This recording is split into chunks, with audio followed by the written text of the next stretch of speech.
Siang, kembali lagi dengan saya Brian Gara Muhardi dalam mata kuliah Introduction to Management and Business.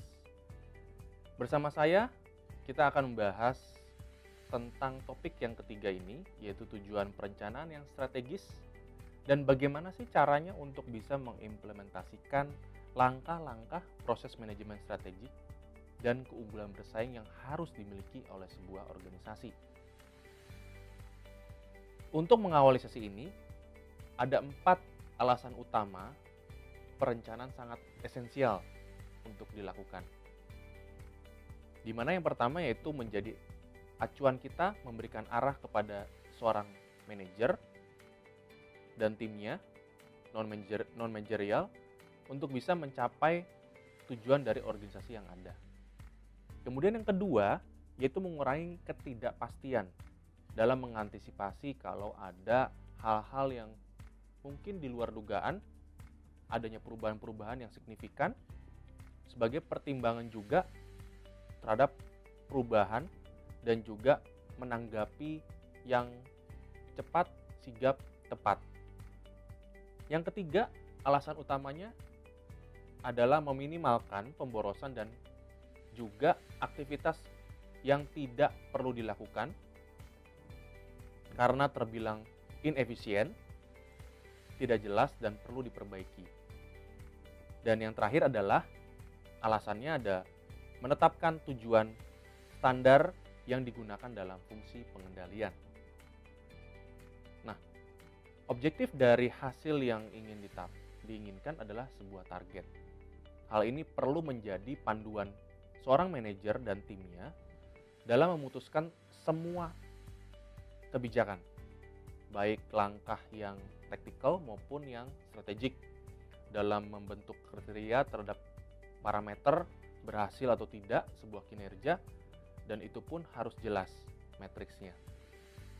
Nah, melalui proses penetapan tradisional, manajer top level kemudian diturunkan ke bawah dan menjadi tujuan bagi setiap area organisasi atau departemennya masing-masing.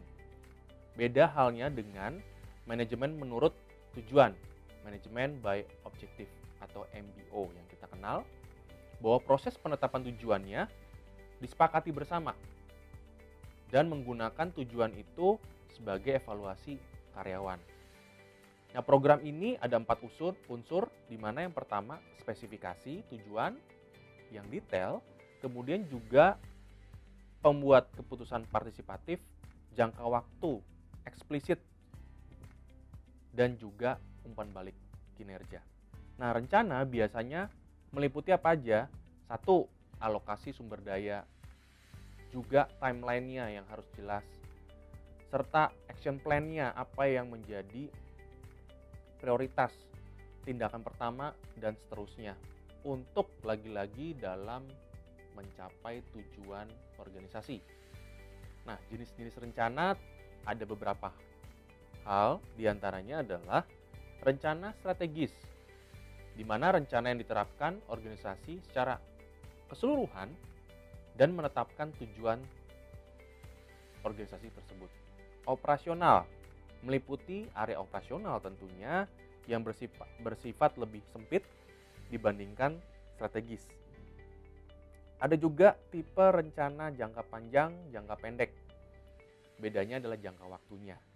Sedangkan juga rencana spesifik tentu biasanya akan ada satu perencanaan khusus apabila terjadi perubahan-perubahan yang drastis di luar dari perencanaan yang ada.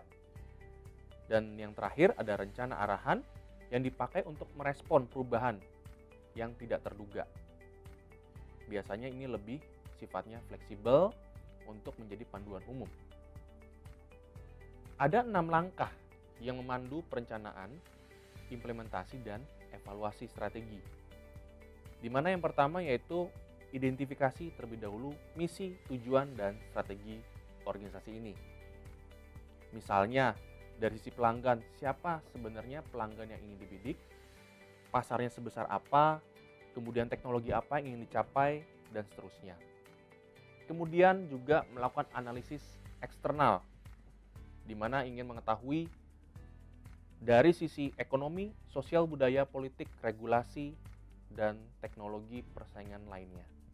Internal pun bisa dianalisa lewat adanya alokasi sumber daya yang dimiliki, baik aset, fisik, resource manusia itu sendiri, kualitasnya seperti apa, dan juga kapabilitasnya dalam mencapai tujuan tersebut. Selanjutnya ada formulasi strategi, implementasi, dan evaluasi.